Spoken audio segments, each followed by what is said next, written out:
Hi, and welcome to Finding Your Way Through Therapy, a proud member of the Sightcraft Network. The goal of this podcast is to demystify therapy, what can happen in therapy, and the wide array of conversations you can have in and about therapy. Through personal experiences, guests will talk about therapy, their experiences with it, and how psychology and therapy are present in many places in their lives, with lots of authenticity and a touch of humor. Here is your host, Steve Bisson. Alors, on est dans le nouveau studio. We're in a new studio. Hi, and welcome to Finding Your Way. Yeah, I'm working out on some of the kinks that I have in the studio, so hopefully we don't have too many problems, but this is the start of it. So I hope you enjoyed. If you're on YouTube, go check it out.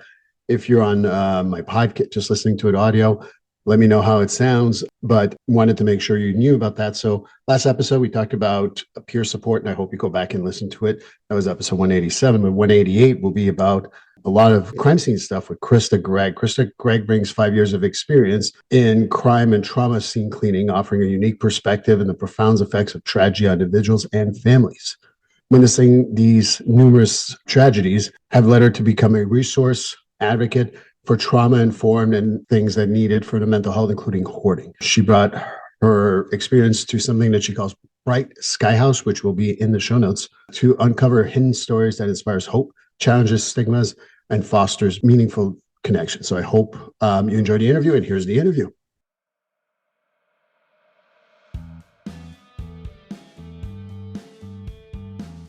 GetFree.ai. Yes, you've heard me talk about it previously in other episodes, but I'm going to talk about it again because GetFree.ai is just a great service.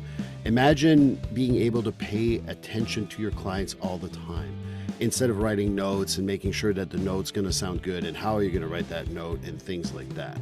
GetFree.ai liberates you from making sure that you're writing what the client is saying, because it is keeping track of what you're saying and will create, after the end of every session, a progress note. But it goes above and beyond that.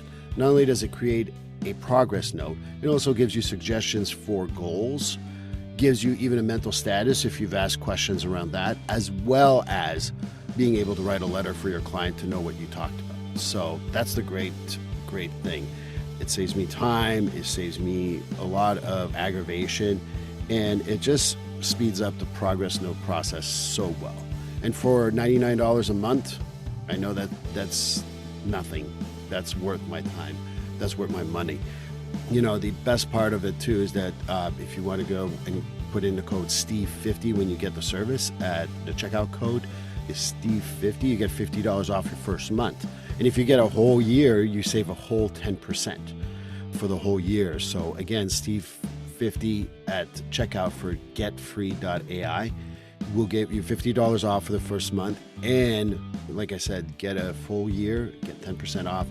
Get freed from writing notes, get freed from always scribbling while you're talking to a client, and just paying attention to your client so they win out, you win out, everybody wins. And I think that this is the greatest thing. And if you're up to a point where you got to change the treatment plan, well, the goals are generated for you. So getfree.ai, code Steve50 to save $50 on your first month. Well, hi, welcome to Finding Your Way. And episode 188 is going to be with Krista Gregg. You know, I missed Krista through social media, and I really liked, again, we're working on first responder stuff. We're working on trauma. And her message, I know she's going to talk about the podcast that she's going to do. I'm just telling her in advance I'm going to be asking her about it. But to me, it's so fascinating to talk about that stuff because I've worked with forensic people who had to look at those scenes, but I've never had anyone tell me about how it is to clean them.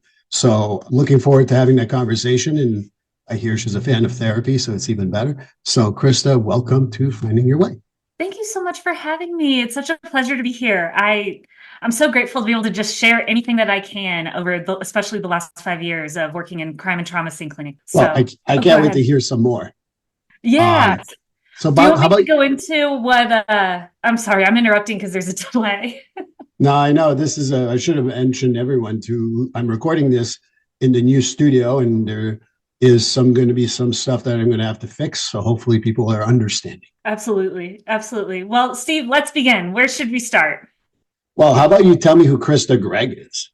Oh, that's a deep one. My therapist and I are still figuring that one out. Who is Krista Gregg? Krista Gregg is someone who loves digital media, who loves storytelling. But I'm also a mom of a beautiful 9-year-old. I'm a wife to my husband, Matt, and we started a crime and trauma scene cleaning business back in 2019.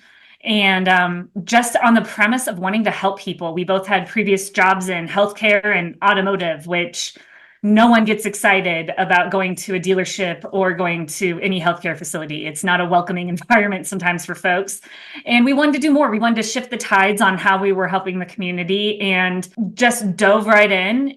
November 2019, we opened up our first location to do this work in Asheville, North Carolina.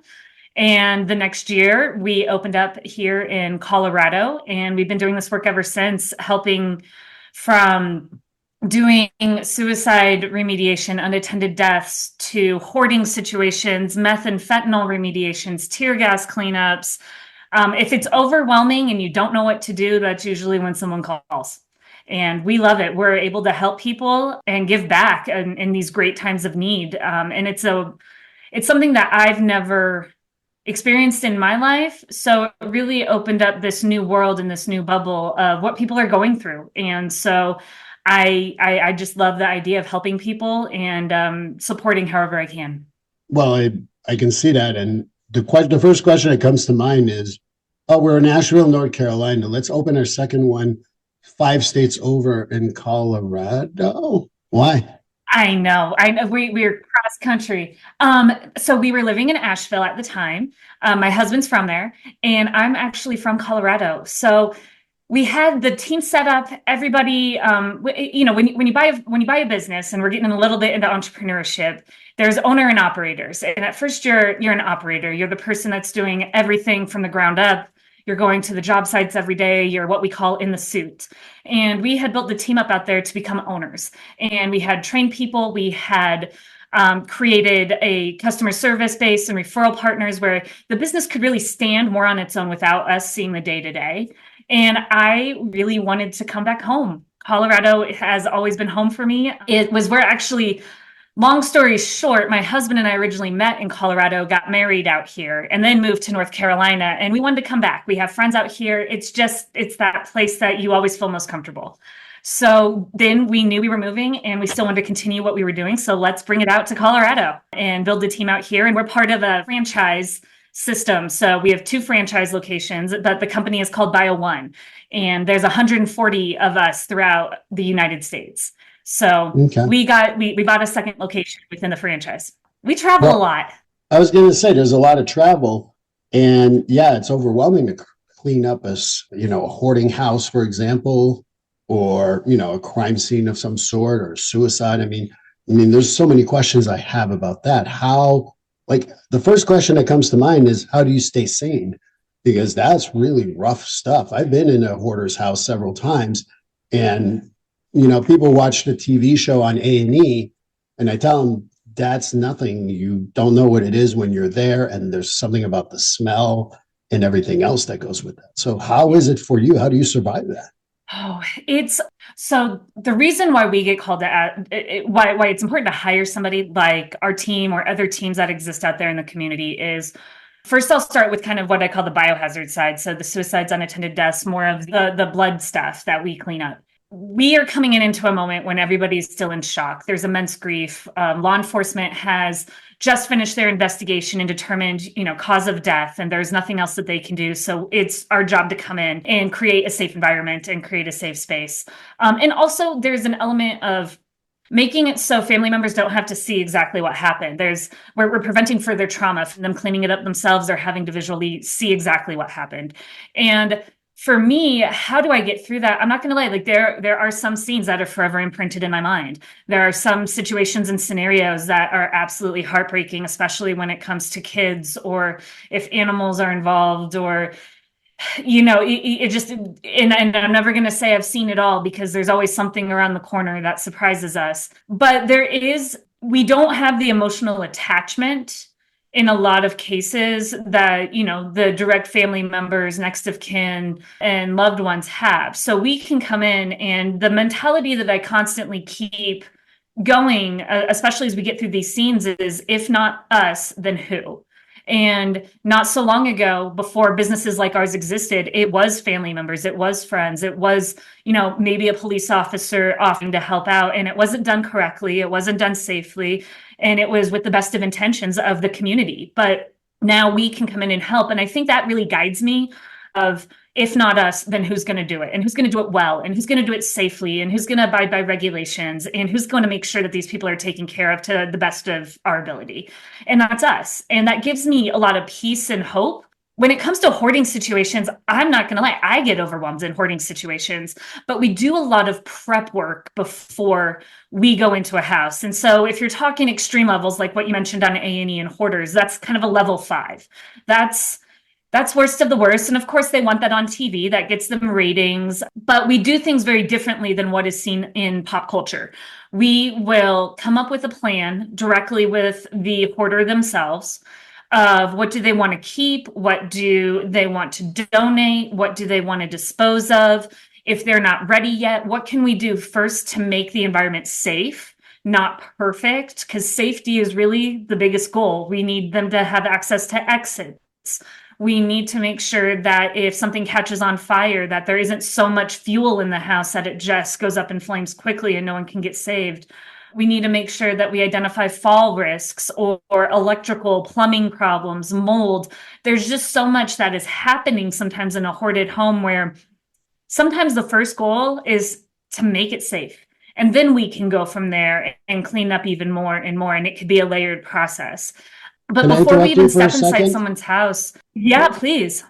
All right. So I heard you, and I'm going to say one thing. This is something that comes up with what people have said to me working in jails, working in the community. Yeah, you're making it safe for other people, but how is it safe for you? So I'm going to throw that question at you. Absolutely. No, we have, so we're wearing complete PPE. We're fully covered. And we're also wearing needle protection gloves. We're wearing respirators. I mean, we are covered head to toe, and we're making sure that we're methodically going through things little by little, stepping into the space. We ask a lot of pointed questions at first. When I say, are there needles in the home? I'm not saying, hey, are you a drug addict? I'm saying, do you have diabetes? Do you need to inject yourself with medicine? I need to understand what hazards we could possibly run into, but we always assume there is a hazard just for our safety and our team's safety. So when we come in, it is a very slow approach and methodical approach of getting through all of these items. And it's not like a lot of times people picture like giant snow shovels and us just putting it in a dumpster. It's quite the opposite. We're actually looking for things that could be of valuable, whether it's money, coin, or it's photos. It could be important paperwork. It could be bills. It could be mail. It's not for us to decide all the time too what's valuable to somebody. So we really try to get to understand them and what's important to them as well. Yeah, and I think that's the excellent point, because what's valuable to you may not be valuable to the next person. And what's valuable to another person could be junk to you. So I think that's a good point. And you talk a little bit about the hoarders and the suicides. You touched a little bit on it, but that must be also very difficult. And there's a whole different ballgame if you're dead by hanging and been there for 2 hours versus gunshot wound and been there for 2 days. So I'm sure that there is some differences between those things too.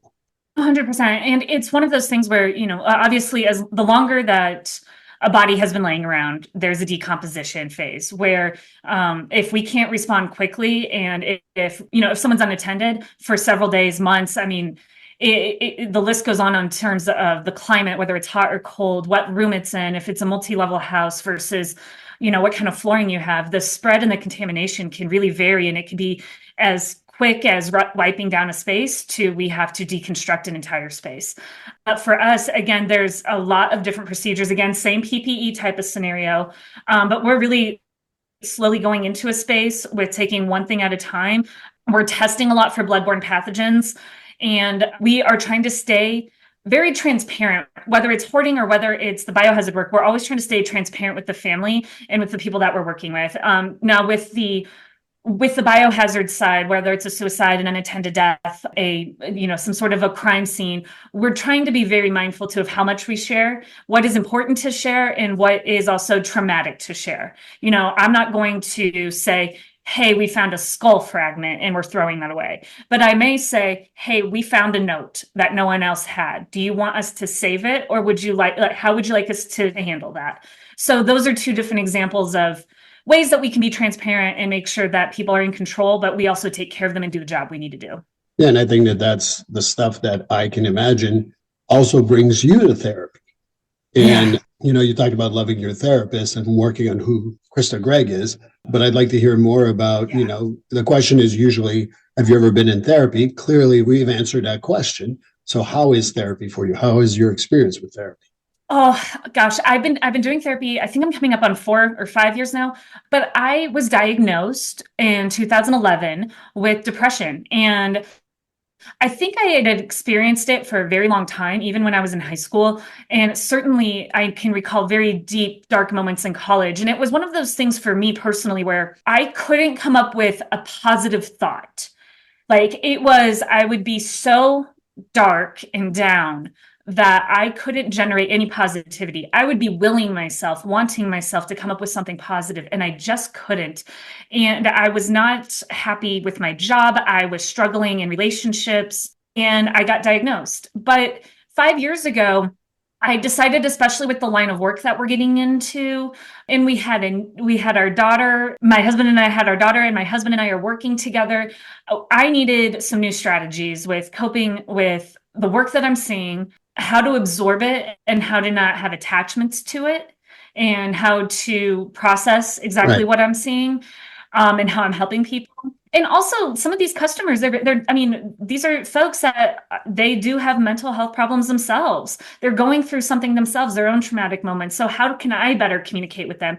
But then also, how can I better communicate with my husband, who's not only my business partner, but, I'm married. I want to have that relationship still. How can we be there for our daughter? There was so much going on, and it was just a mess of emotions that I needed someone to help center me. And I didn't know what the term boundary was before. I didn't know I could do boundaries. I could tell people no.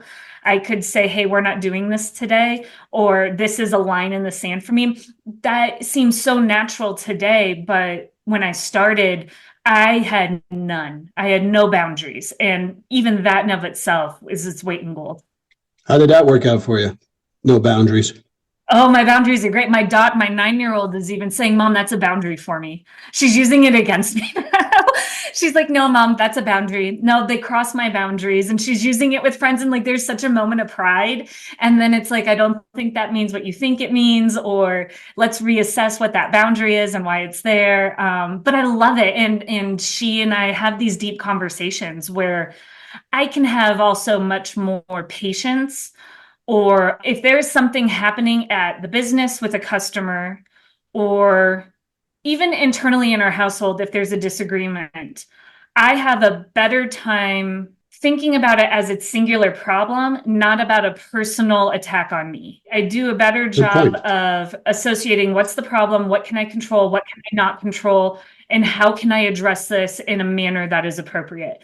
And that's really hard at first to even think about it that way. What's interesting is in my office upstairs, this is the studio, I have a sign that says, what can you control? It's my reaction, my emotions, my thoughts, and everything else you can't control. So reminding yourself of what you can control is something I typically do in therapy. I also get from my clients, oh yeah, you and your fucking sign, but that's a whole different story for a different day. I know. It's so hard. I mean, it's hard, it's when we were talking about working with hoarders, there's a lot where we'll get feedback and comments. Maybe it's 3 months later, 6 months later. Where did you put this? I think you threw this away. Why did you do this? And, I expect that now. So what can we control as a business? We can be really thorough with our documentation. We can take a lot of pictures of every part of the house. If we're throwing something away, we can take a picture of it so we know why. We can document our processes. So then 6 months down the road, we can effectively communicate what happened to them. We can also have them walk through the house and sign a satisfaction survey. Those are things we can control. But in 6 months, if they're still wondering why they're missing something, I can't control that. If they decide to fill their house up with items again, I can't control that. But we can be there for them. We can support them. We can offer them therapists and other resources. But when they're angry and calling me, it's not about me. It's not about our team. Usually, if they do mess up, we'll own it.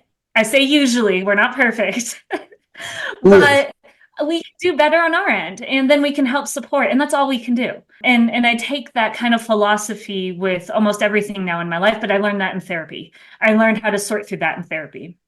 Well, I think it's also learning to not personalize is one of those four agreements. And if you ever read the four agreements, do not personalize is one of my favorites to remind people because, like right now being, in those situations, people are angry, but they don't know what to do with their anger. So you're the quotes, you're the victim, so to speak. I got to go after you, but it has nothing to do with you. I've been called every name in therapy. Justifiably or not, but most of the time not, because it has nothing to do with me, but rather their own stuff.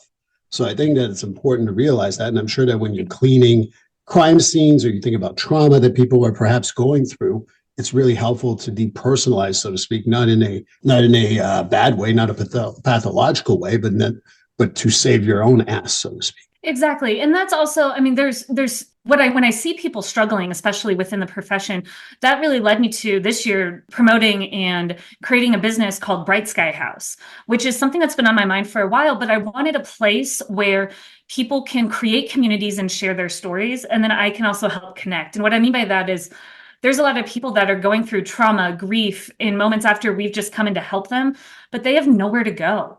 And they don't know even the first person to talk to or where to look or what's a safe resource for them. And so, with that in mind of what I can control, what I can't control, man, I know a lot of people after 5 years who are still struggling. I haven't been through these things myself personally, but I know how to create a community. I know how to help people tell stories. And I know that I could easily connect people together to build support systems. And so that's one of the drivers and I guess the passion that I have behind everything that I'm doing right now, which started with, hey, let's have a crime and trauma scene cleaning company. And as I keep learning more, hopefully I can continue to help support these vulnerable people. And what's the website? So that I'm going to put it in the show notes, but what's the website for people who are just listening? Yes. Yeah, thank you. It's brightskyhouse.com. I'll definitely put it in the show notes, but that's a very important thing to connect because one of the things that happens in the mental health world, and I see that in the first responder world too, is it's hard to find resources and recommendable resources. I can give you a therapist. But I rather like if Krista, someone I know, I want to give her a good therapist. Yes. And someone that specializes in what you're going through, someone that isn't just trying to wing it. And you may be the first person that they're, talking to that is experiencing what you're experiencing. But yeah, absolutely. It's so important to feel seen and heard and understood. And as much as we want to lean on the people around us, sometimes the people around us just don't have the tools to really show up and be present in a way that you need them to. So finding communities and finding therapists and support groups of people who understand, I feel like that's more important than ever. Right. And also people who are your friends and family around you, they want to remain your family and friend. And they don't want to be your therapist. And something that I explained to my friends, and I mentioned this on the podcast before, but my girlfriend, when we met through a app, it said, I'm a therapist, I'm not your therapist. And she always reminds people that that's what she found funny in my message. But truthfully, like I love my friends, but I don't want to be their therapist. And it's not because I don't love them. It's because they should have a good resource to go talk to. Oh, absolutely. I find that with like lawyers too. Yeah. There's a lot of people in certain professions where I feel like, hey, you're my friend, but you're a lawyer. What do you think about this? Or, hey, you're a doctor. Can you take a look at this for me? By the way, you're my best friend. Like at some point, you also, as a human, that doesn't just define who you are. You are also an individual as well. Well, it's also what, first responders get, police officers are like, hey, you know what? I got a ticket at this place. The police officer does not give a shit about your ticket. He just wants to be at a party. And so I think that that's what happens, with a whole lot of our professions. Absolutely. There's a time and the place to storytell, I'm sure, but you just want to show up and be you. You also, I wonder as a first responder, and in law enforcement, it is probably critical to separate that and to have your own space in your own life where it's not all consuming, where you're constantly responding from one emergency event to another. Well, you talk about the trauma and everything else. One of the things that I discuss with most people is when you are a first responder, that becomes your identity. And I tell people that's not your identity, that's your job. And you got to separate. And a lot of the work that I do with first responders, I'm not a first responder myself, but the first responders I work with, they definitely go like, oh, well, what happens to my identity? It means you got to find one there, Sherlock. And that's sometimes very hard for them. Yeah, I can only imagine. And what they say, I mean, we respond to things, but they're nonstop. I'm sure adrenaline rushes nonstop for them in responding. Well, I think it's also important to maybe talk about, we talk about the first responders, we talk about these scenes.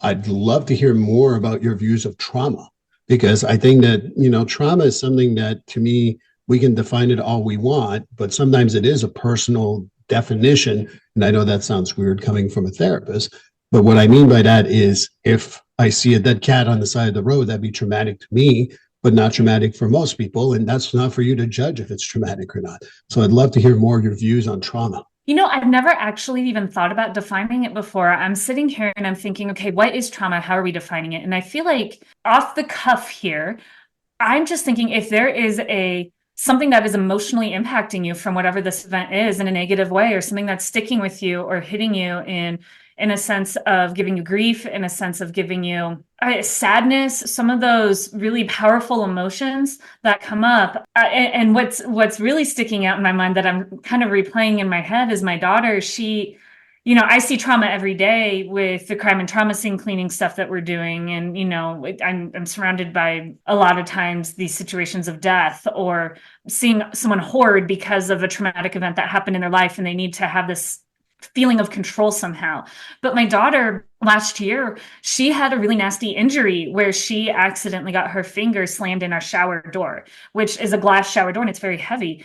And Ouch. She had to get stitches. We had to go to the emergency room. And even to this day, she's like, Mom, that is trauma for me. That is a traumatic event. And I would love to talk to somebody about my trauma. And I'm thinking, you know what? She's 9 years old. That is probably the most traumatic thing that's ever happened to her. And it does stick with her. So yeah, that is her trauma. Will it fade in time? Like all things, maybe, probably. But right now, that's a big deal for her. And so it's changing my mind a little bit as we go. A traumatic event, I think, is something that just sticks with you and shapes you as a person. Whether that's a positive shaping or a negative, is to be determined on how you respond and adapt and what happened, I suppose. I agree with you. And I think that it's one of those things that you go to a crime scene. I've only been to a few of them. And I can tell you I was never traumatized. There were scenes that are a little more disturbing. Sure. Do I really think about it? Do they bother me? Not really. But if it bothered someone else, and that's their God-given right, I think that what I mean about being trauma being personalized is that if it's traumatic for you to have a guy who's bald with a goatee, I can't judge that. That's up to you if you find that traumatic. If I'm traumatized by blondes, again, that's not for you to decide or not. That's my trauma. And I think about when I'll just stop dyeing my hair. It's fine. Oh, you're a natural, I'm sure. But I think it's important. We joke around, but I think that that's one of the things that I feel is the biggest misnomer is that, again, I've been to a few scenes and I go, and people are like, really, it didn't bother you? I'm like, I can't tell you it did. Maybe if I did 400 of those scenes, maybe it would be a different story.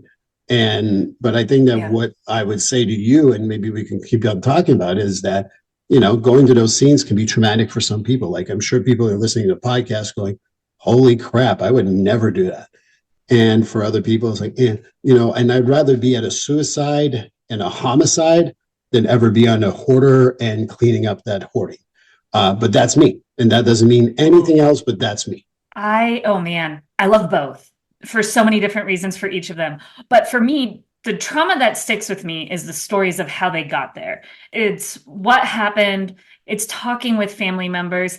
I've learned that I can't ask too many questions. I don't want to know too much because then I start really connecting in a way that is unhealthy for me, where I start absorbing everyone else's feelings and emotions in a way where it's not healthy for me. I can't change what happened. And I have to find, again, that boundary. But in terms of, even when we went on our very first job, it was a suicide in a mobile home in the Appalachian Mountains. And my husband had gone through all the training. I was still working my full-time job. So I just left my desk and headed on up to a suicide. I'd never seen it before. I'd never experienced something like this before. I didn't know how I was going to react and respond. And I just saw the blood and I saw where everything happened. And I was like, all right, let's clean it up. It didn't bother me. It didn't affect me at all. But it's the stories about it and how we got there. I have a soft spot there.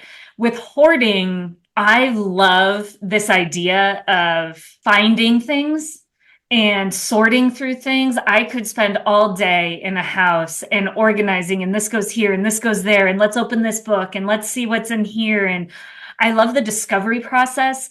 I love looking at the before and afters and seeing what I've accomplished. I would say the only thing that I do not like, and still to this day cannot stand on a job, is poop. And it's not even like, it's urine and fecal matter from humans. And whether it's in adult diapers, whether it's been built up because of plumbing situations, and I won't go any further for the listeners that have squirmy stomachs, but that's the one thing of it that I can't handle. But the rest of it, I'm fascinated by the process of how we got here, and also the discovery and hoarding situations. We've discovered so much. It's kind of fun. I really want to hit on a couple of things. First of all, for me, it's vomit. Yeah. I can do poop, I can do pee, but vomit, no. That's me. Number two, I think that what you said is so important because, again, thinking about my audience and people who are going to be listening to this, you go to your first crime scene and it doesn't bother you. And why should it? Because that's what people say. Oh, my God, that would have affected me. That's awesome. But your name is Johnny. It's Jane. It's not, it's not Krista. It's not Steve. It's not Julie or whatever. The point being is, I think that it's so personal. That's why I go back to trauma. Me being traumatized by XYZ, that's not for you to decide if I'm right or wrong. It's, why does vomit bother me? I'd like to tell you I know. I don't know, but it bothers me. Show me a pile of poop. I'll look at it and go, yeah, it's poop. And that's it. It's, especially if it's dry, it definitely doesn't even touch my radar.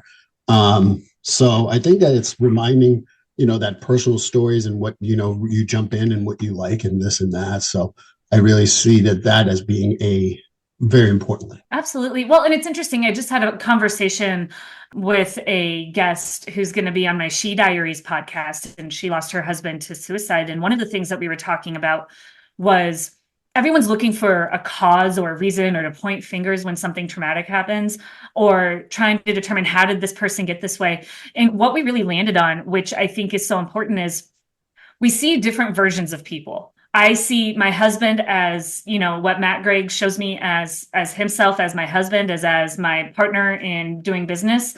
But he has another element to him where his mom sees him. And there's other angles and other purviews that he gives people in the world or our customers. And we started down this path of, do you ever truly know somebody? Or is that really all inside them? And they're the only ones that can truly say that they know themselves, or maybe they don't. In this world where we're constantly wanting to point fingers or say, this is the truth, or this is what happened, I almost wonder if it just lies with the individual and no one can really say for sure. Well, there's a few things I want to say. I'm going to just say my first thing, and then I want to ask you a question. For me, what I go back to is that, when you think about knowing other people, I don't know about you, but I'm still learning about myself. So how the hell am I going to know about other people? I remember a professor in my undergrad said that if you die and you know yourself completely, you're a better person than I am. And I always wanted to give that to people as advice. And I'd love to hear more about your podcast, because you mentioned it in passing, but I'd love for people to go listen to it. What's the podcast about? You kind of mentioned it, but I want to hear more specifics about it. Yes. So we're in recording. It is not live yet, but when it is live, I will let you know. So I have about 6 women lined up who are going to be sharing their stories where their husbands have died of suicide. And the reason why it was so important for me to really focus on this niche group of women is, in 2023, the CDC reported that 80% of all suicide deaths were done by males in America. And I think there's 2 things that can be accomplished with sharing these stories of the widows that are left behind. One is how to create more of a community for them to feel like they're not alone, to reach out to others who are going through what they're going through. It is what I'm gathering is it's a very isolated situation where they are lost and no one understands. And sometimes they are blamed or they are surprised by things that they didn't realize were going on in their husband's lives. And they may have kids, or they may be a stay-at-home mom, and they have to pick up all these pieces by themselves. They have to figure out what opening an estate means. And all of this is resting on their shoulders as they're grieving for the person that was closest to them in the world.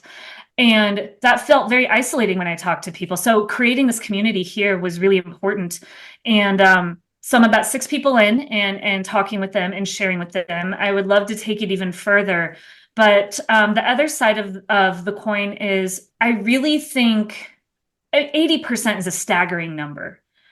And I want to send a message, and I want to have advocacy around men becoming vulnerable and getting mental health that they deserve, that is needed, that they would have.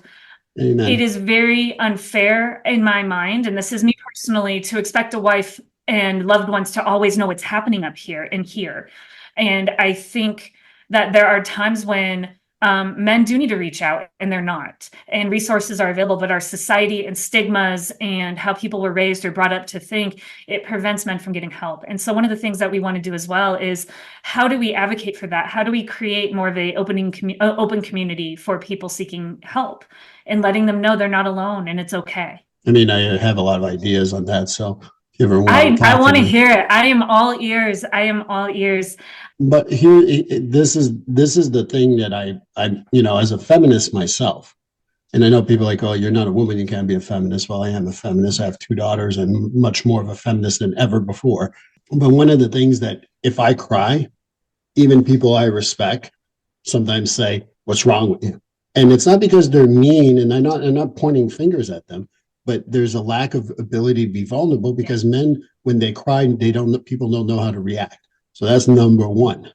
Number 2, men have to be able to say, I'm going to be vulnerable. And that's basically saying to a man, go run naked in the street at 20-degree weather. I mean, that's the hard part, is to convince men that it's okay to be vulnerable. I work with men a lot because of my job, especially with the first responders, but that vulnerability, like, it takes me 6 months to a year, where a woman, and again, sexist or not, call me whatever you want, women come in and like, this is exactly what's going on. Here's my vulnerability. And women are just, where men are not necessarily that way. And I think we got to encourage that. And I'm going to add one final thing about this. You talked about suicide. Men commit suicide more often than women. That's not true. Actually, women try suicide more often than men, but men use more violent means. And that is why they're 80-20. Okay. Well, the number that I was pulling. Okay. No, it's good. I would love to see that data, because I was pulling it from the CDC from 2023, and it didn't say exactly the means, but it did say out of all the suicides, it was about 80% were males. But I do agree with you in terms of, how it's done. And it is with men, it's usually by a firearm. Yeah. And I think that's why, like, for suicide, if you ever have, if I got to find my old data, I used to be a suicide prevention specialist. So I know a lot about this stuff. So if you ever want to have a private conversation, we can go there. But for, let's get men to talk is really hard, because, even the nicest people in the world, I mean, I know my friends are very supportive, but sometimes it's like, what's wrong with you? And that's not because they're mean people. So I think we just got to change a little bit, and that's going to take a while, but I'm forcing it. And you have another podcast, as far as I know. Absolutely. No, and I defer to your expertise sorry, say that again. No, that's fine. Please continue. Oh, I was going to say, so I am dipping my toe in here as just someone that has cleaned up scenes.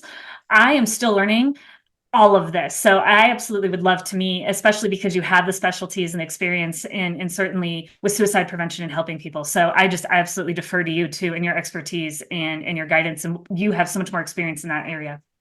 Right. And, the people who survive suicides will tell you that once they try to commit suicide of any kind, and as soon as they pull the trigger, or they try to hang themselves, or they take a handful of pills or what have you, the first thing that comes to mind, which is really strange, is like, oh shit, what am I doing? Yeah. So we obviously only know the ones who survived, obviously, because the ones who are dead, we can't really interview. but that's something to come up. And I want to complete this by asking, there's another podcast that you're saying that you're working on too. Yes, it's called Light a Match. It's a little tongue in cheek, mainly because anytime that we go to work with a family or a hoarder themselves, or a family who's dealing with the hoarding situation, the most frequent question is, should we just light it on fire?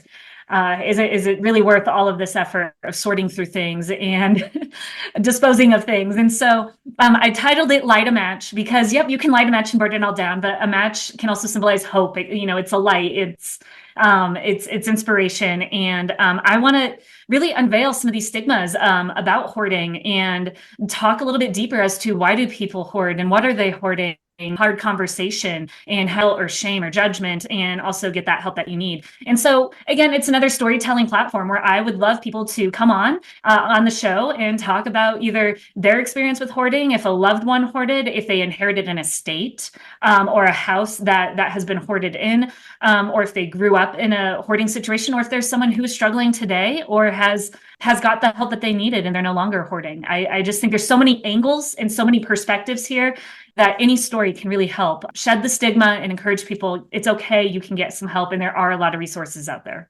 So if people want to be on your show, yeah, or people want to know more about you, how do they reach you? If people want to be on the show, yes, I'm going to throw out an email address here for everybody. It is hello, HELLO, at brightskyhouse.com. All right. And I'll put that in the show notes. You can reach out. You can follow us on social media too, at Bright Sky House, and that's on all social channels. It's at Bright Sky House. Well, I want to thank you for this interview. It was amazing. I'd love to have you back on. I don't know what we talk about, but I think that I would love to have a non-delay, non-mute studio stuff so we can talk a little more. But I truly, it's a delight, and you and your husband are doing amazing work, and I really appreciate you. So thank you. Thank you so much. It is such an honor. I am so grateful to be here. Thank you. Well, this concludes the episode. Krista Gregg, thank you so much. Appreciate it. Hope you guys enjoy. Go to show notes for all her resources. But episode 189 will be about coaching, and I hope you join me then. Please like, subscribe, and follow this podcast on your favorite platform. A glowing review is always helpful. And as a reminder, this podcast is for informational, educational, and entertainment purposes only. If you're struggling with a mental health or substance abuse issue, please reach out to a professional counselor for consultation. If you are in a mental health crisis, call 988 for assistance. This number is available in the United States and Canada.